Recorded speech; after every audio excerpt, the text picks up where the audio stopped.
वैसे शास्त्रों में तो कई तरह की अप्सराएं बताई गई है, पर मंत्र के अनुष्ठान दरमियान सबसे पहले साधक के पास आने वाली अप्सरा ऐसी कोई है तो वो है मदोत्कट अप्सरा।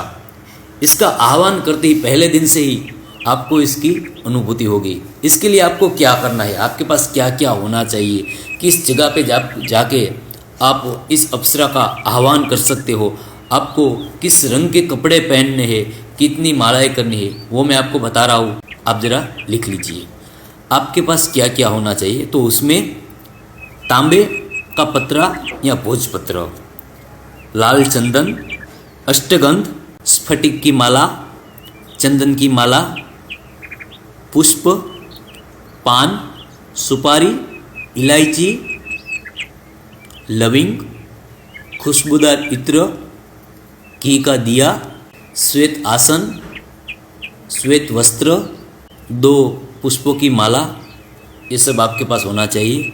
और आप ये साधना अपने घर पे नहीं कर सकते, इसीलिए किसी भी निर्जन स्थान पे जो स्वच्छ स्थान हो, जैसे कि अरण्य, नदी का किनारा या कोई पहाड़ी विस्तार, आप इसे मंदिर में भी नहीं कर सकते, स्मशान में भी नहीं कर सकते, ना ही घर पे कर सकते। इसलिए या तो आप नदी का किनारा पसंद कर सकते हैं, या तो अरण्य यानी कि जंगल पसंद कर सकते हैं, और या पहाड़ी पसंद कर सकते हैं।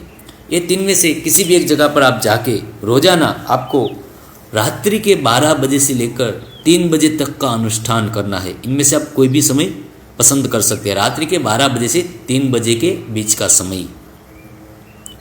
रोज़ाना अनुष्ठान एक ही वक्त पे करना है, एक ही आसन पे बैठ के करना है, और वो बात किसी को बतानी नहीं है। जब तक आपका अनुष्ठान पूर्ण न हो तब तक आपको किसी को बताना नहीं है।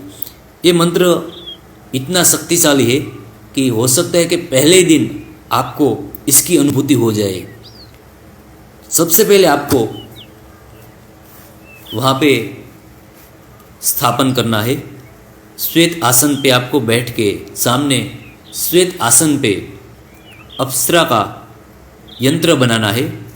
उस यंत्र तांबे के पत्रे पर बनाना है या फिर भोजपत्र पर लाल चंदन या अष्टगंध की स्याही से बनाना है, जो मैं आपको दिखा रहा हूँ। इस तरह से आपको बनाना है, जिसके बीच में आपको इसका बीज मंत्र लिखना है। इससे क्या होगा कि आप जब मंत्र से आह्वान करोगे तब आपकी शक्ति 2 गुनी हो जाएगी, जिससे मंत्र का प्रभाव 2 गुना हो जाएगा। अप्सरा जल्दी से आप पे प्रसन्न हो जाएगी। आपको उत्तर दिशा में मुख करके बैठना है या तो पूर्व दिशा में मुख करके बैठना है, और अपने हाथ में स्फटिक की माला रखनी, और वो माला किसी को देनी नहीं है, सिर्फ तुम्हारे पास रखनी। जब तुम मंत्र का जाप करो, आह्वान करो उस वक्त, उसके बाद उस माला को किसी सुरक्षित जगह पर रख देनी है, जिसको ना कोई छुए तुम्हारे सिवा। सबसे पहले आपको दिया जलाना है। दिया जलाने के बाद जो आपने यंत्र बनाया है उसका स्थापन करें। भोग में सुपारी, इलायची, लविंग ये सब रख दे पान के साथ, और कुछ श्वेत मिठाई भी रखे। रोजाना आपको 2 पुष्पों की माला रखनी है अपने पास में। अगर पहले ही दिन आपको अनुभूति हो जाती है 1008 मंत्र के जाप में तो ठीक है, वरना दूसरे दिन भी आपको वही माला रखनी है, वही पुष्पों की माला। पर माला नहीं होनी चाहिए। जिस माला का उपयोग आपने आज किया है उस माला का उपयोग आपको कल नहीं करना है। स्फटिक की माला की बात नहीं कर रहा हूँ मैं, पुष्प की माला की बात कर रहा हूँ। अगले दिन भी आपको पुष्प की माला रखनी है वहाँ पे।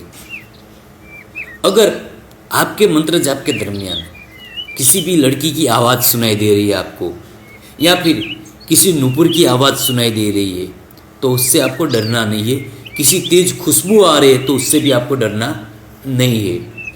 आप मंत्र का जाप करोगे, आह्वान करोगे, तब आपके सामने ऐसी तरह तरह की जो सोची नहीं होगी, कभी देखी नहीं होगी, ऐसी घटना घटेगी।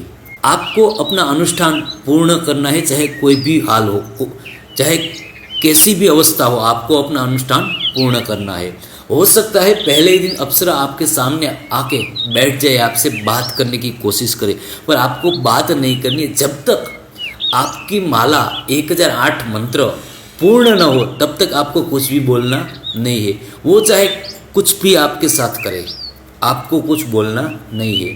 पहले दिन, दूसरे दिन, तीसरे दिन, इस तरह आपको 21 दिन तक रोज जाना है, रोज मंत्र बोलना है, रोज वही पूजा पाठ करना है। 21 दिन में पहले दिन हो सकता है वो आपके पास आ जाए, पहले 7 दिन में ही अप्सरा आपके पास आ जाएगी, पर शायद ऐसा हो कि आपके मंत्र में उच्चारण स्पष्ट ना हुआ हो, कुछ कमी रह गई हो, तो 21 दिन में अप्सरा आपके पास आनी ही आनी है। जिसका मंत्र मैं आपको बता रहा हूँ, आप लिख लीजिए।